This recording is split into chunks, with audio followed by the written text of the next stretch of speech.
Thank Welcome you. to Go ahead.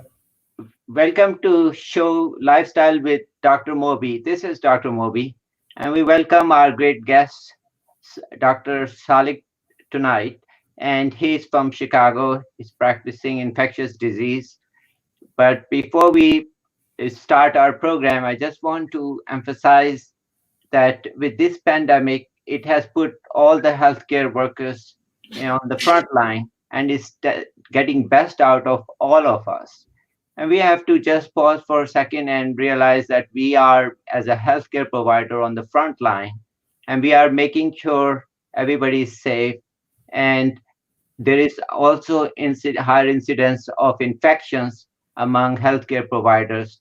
Recent statistics show 10 to 20% is being infected with COVID-19.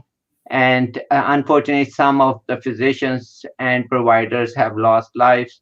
And we pause and honor all healthcare providers and everybody who has put their life for this pandemic. And as a team, we are working very hard to make sure we all are safe. So today we have excellent guest, Dr. Salik. He's infectious disease specialist. I welcome you, doctor. Thank you, Dr. Mobi. Thank you very much for inviting me for this interview. Yes, it's true. Like COVID-19, the time it has spread very quickly.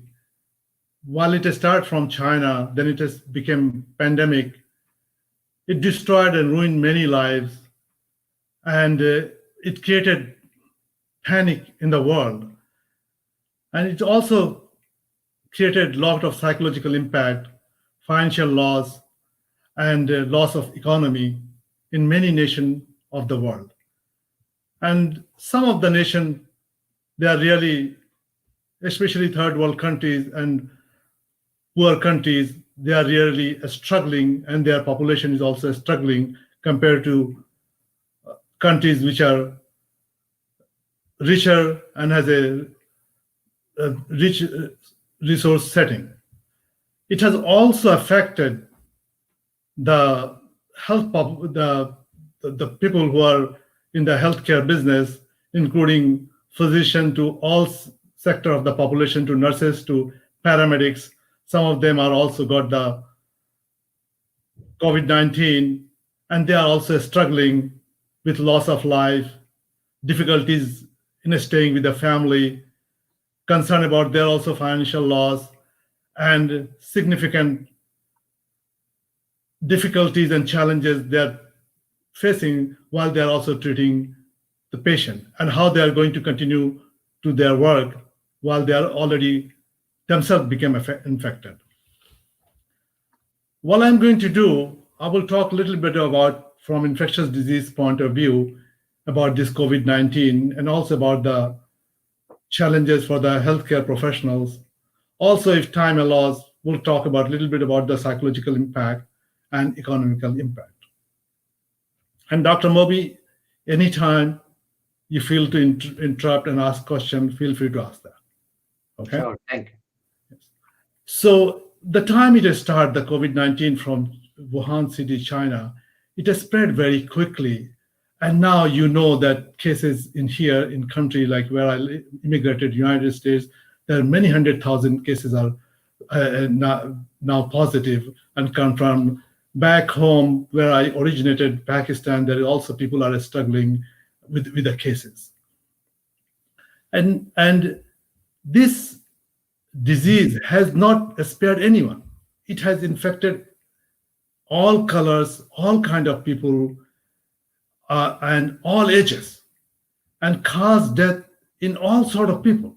It's not like spared anyone, although it is more prevalent and more, the mortality was more higher on those with age 60 and above and 65 and above, and especially with comorbid condition like diabetes, high blood pressure, cancer patient, immunocompromised or transplant patients. So there are more death on that segment of population. Regarding its clinical feature, everyone knows nowadays that what is this clinical feature. Everyone knows, even the general population layman now know those with COVID-19 that they can cause fever, cough, and headache, and then myalgia, those things. So I'm not here to discuss those things. But the question, the people who are watching and the general population, who should go to a hospital? Who should call them to go to the hospital? These are the people, besides having this mild fever, cough, and and headache, and myalgia or tiredness, those who are started having shortness of breath are the most important people. They should consult the hospital or think about going to the hospital, or people whose cough is worsening. Once the cough is worsening and shortness of breath and dyspnea, they are the one should go to the hospital, because they are the one ultimately getting more sicker, getting into and ending up in ICU, getting ventilated, intubated, and end up on ventilation. And they are the one, ultimately, some of them are coming out, and some of them are getting like acute respiratory distress syndrome, multi-organ failure, and ultimately and unfortunately death. And death toll has also raised significantly. And this is spread by mostly droplet, and when the people sneeze and cough, and they can cough on you, sneeze on you, and or maybe on the surfaces, and people are touching their face, and this is the way it spreads. Regarding its diagnosis, and now everyone knows that we used to have RT-PCR testing for this, like we used to take 4 to 5 days, but now there is more quick testing, that's called rapid COVID testing, that brings a result in 15 minutes, and that uses the IgG and IgM testing for the antibody testing, and that gives a quick result. But there are people who can be test negative, and they still can have COVID.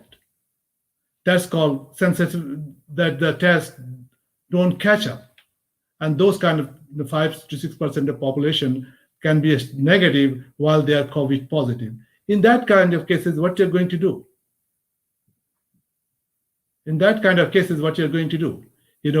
Then you presume, because of your fever, your cough, you have been exposed to the people who have the COVID. You are working in a healthcare setting, so and you are exposed to the people with COVID. Even the test is negative, then it's a presumed, and you can repeat the test later on, and most likely is going to come back positive. So these are the test-wise. Regarding the treatment, the most important thing, treatment, there is no specific guidelines. There is no specific treatment yet. But there are many research trials is going all over the world. All over the world, the research trial is going on. And I will give you a few examples, like remdesivir. One is the nucleotide analog. They have been using in ICU setting and critical care setting, and this is getting with a special permission and a special call. I don't want to go on more specific about that. So the research trial also going on with that. There are also research trial going with the hydroxychloroquine, and some people are using hydroxychloroquine, some in combination with hydroxychloroquine and Zithromax. And there are people who start hydroxychloroquine and they feel better. They come out good. Some people end up getting worse, but there are people who got better. There are families who got better with the hydroxychloroquine, staying at home, and they got better. So this is and some people are in combination taking Zithromax when their cough is a little bit worse and things like that. So, and it helps. It is helping. Some people get better. They get their fever resolved, their cough resolving. They're staying at home. Later on, they're testing for their COVID, and it's coming out as negative, or some people are still positive. So this is the treatment-wise, treatment arm. Treatment arm also they're doing the research on, for example, anti-HIV drug, lopinavir and ritonavir. They're also doing research on interleukin. The research is going on. Then interferon. The research is going on. There are many countries, especially international countries, the developing nation, the developed nation, not the developing, developed nation working on the vaccine development. The vaccine is going to take time, though it's not going to be so quick answer. Also working in convalescent plasma, that people who are COVID positive, that they're taking out, their blood and try to develop the passive antibodies from those blood, so, and that can be a promising, but the research are going on, so that's the part of the treatment trial. But there are many countries. There are also other good medication. One is the anti-influenza medication.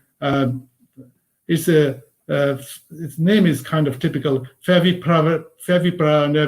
Favipiravir, that was used in China for influenza, and I think the research is also going on developed nation that can be used for COVID-19. So hopefully something will come out. But some people are getting better, but there are people, especially the older people, 60, 65 and above, with comorbid factors, their death has seen more in that segment of the population. But as I mentioned, no one is exempted. The other thing, how you're going to prevent, the most important thing, how you're going to prevent this disease, how you're going to prevent this disease from spreading, that's already spread so much. The thing is that a lot of people are not following the rules. They are still going to the party, they are still trying to mingle people, they are still visiting the family, and that's creating the problem. They are very ignorant. Now people are getting more educated with the media, and they are coming across the cases. So they are learning to avoid those kind of situation to prevent the spread. Also, a spread can be prevented by mostly, it's very common, distancing, and distancing. That's the most important thing here. Then frequent hand wash, and then the mask, there's when there's a community spread, when there's more people, the mask. That's why more recommendation now, if you go outside, go with the mask. There are some people like, they are COVID positive, and they think, when should we come out from home?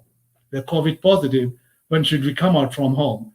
So for those people who think they're COVID positive, I will suggest stay at home, fever, cough, use acetaminophen, also called Panadol, paracetamol, came with various names. I will recommend try to avoid like NSAID, try to avoid NSAID unless no choice, hydration, and how you can avoid this who are already COVID positive.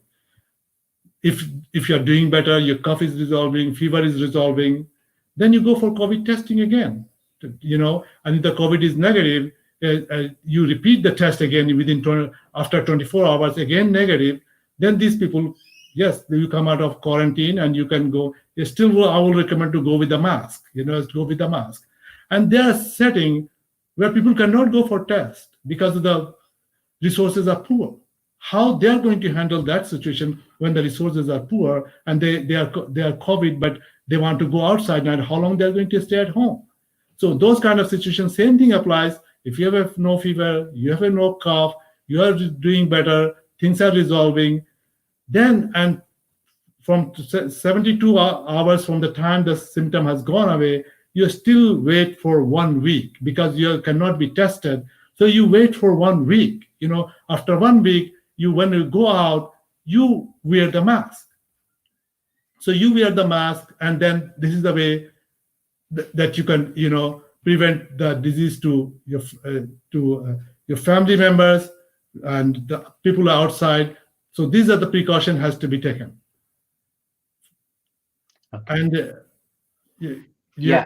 Also, I have a question about, there was a question about where do you think it's going to be more effective when we have herd immunity? Then probably this will settle down once we have vaccines or so. And right now, our best defense is prevention, right? Yeah, exactly. Prevention, because even the people who are getting the COVID-19, how long and they are the one they are working on convalescent plasma, and in third world country working on plasmapheresis, the concept of passive development of antibodies. But how long these antibodies will stay? Even in the people who get COVID-19 and they develop antibody, how long is going to stay and when is going to wane?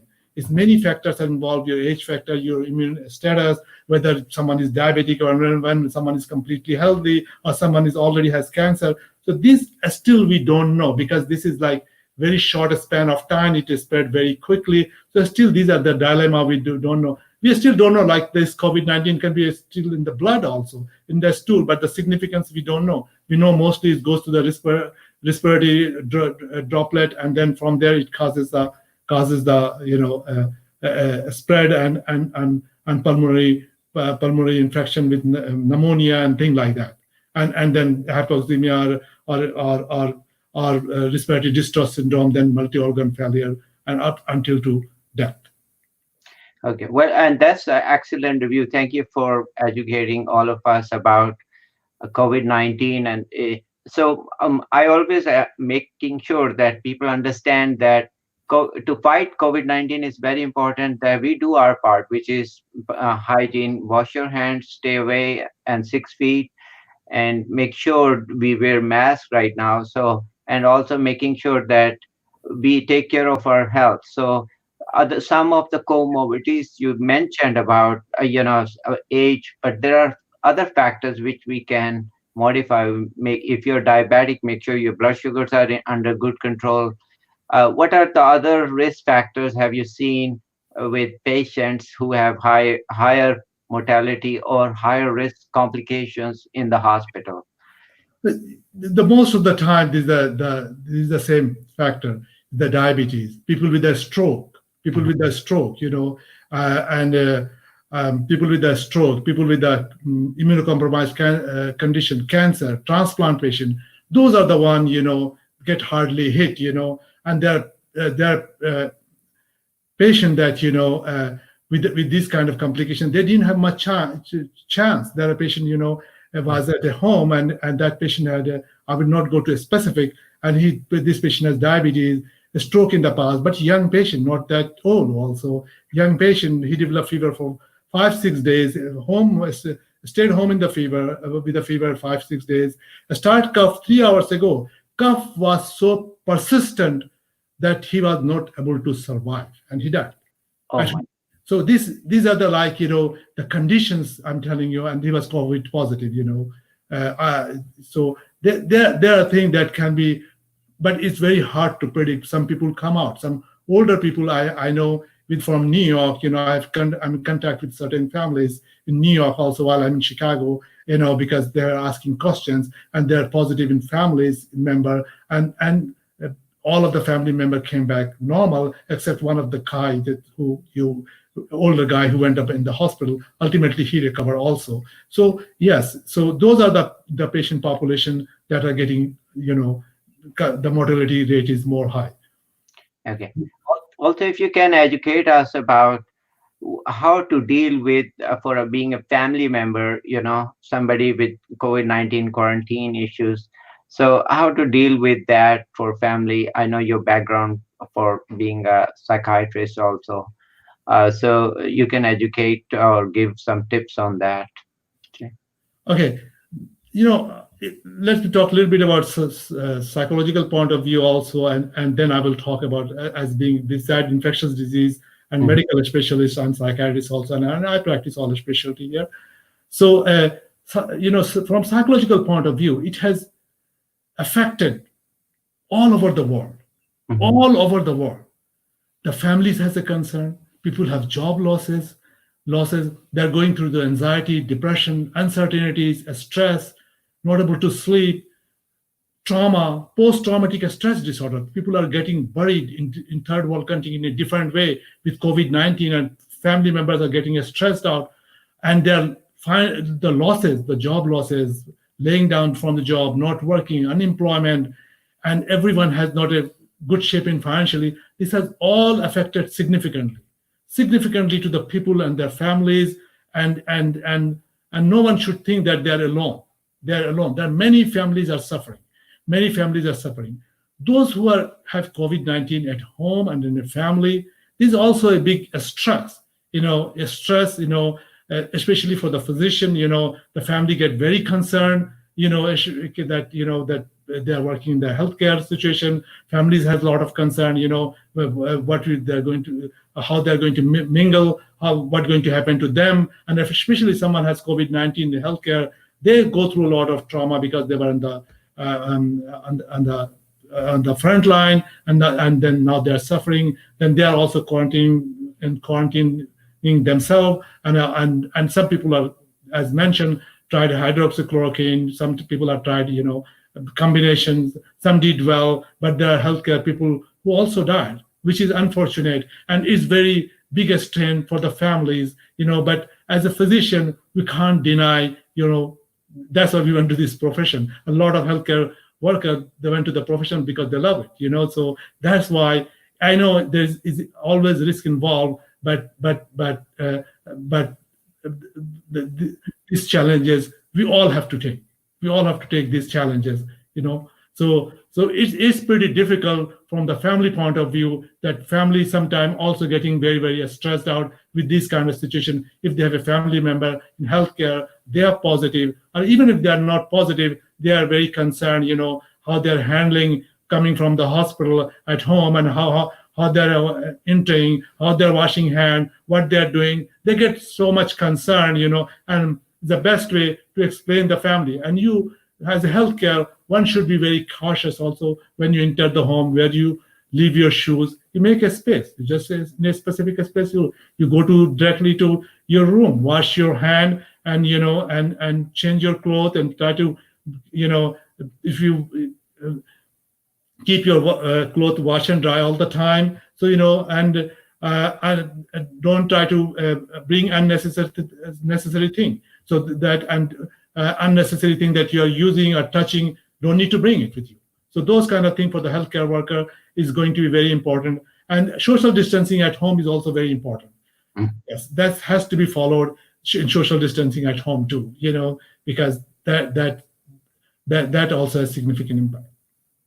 So, thank you for a great update, and also just for asking what gets you. I know it's been a very busy few days, weeks.